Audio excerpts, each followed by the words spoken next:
Guys, जब आपको English में ये कहना हो कि कोई चीज उम्मीद से भी ऊपर है या बहुत शानदार स्तर पे है, बहुत ज्यादा बहुत बढ़िया है, तो इसके लिए एक बहुत बढ़िया सा अमेरिकन फ्रेज है जो है off the charts. This is used when something is extremely high, amazing और way beyond normal. Off the charts का मतलब होता है किसी चीज का बहुत ही ज्यादा अच्छा होना, यानी सामान्य से भी बहुत ऊपर होना. For example, her confidence is of the charts, यानी उसका कॉन्फिडेंस बहुत ज्यादा है या उम्मीद से भी ऊपर है.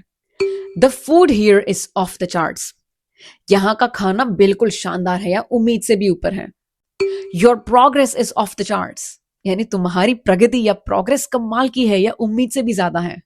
सो गाइज, मुझे इस पे से अलग अलग सेंटेंसेस बना के कमेंट्स में भेजिए. इसी तरह से नए जमाने की बढ़िया से इंग्लिश आसानी से सीखने के लिए सब्सक्राइब कर लीजिए.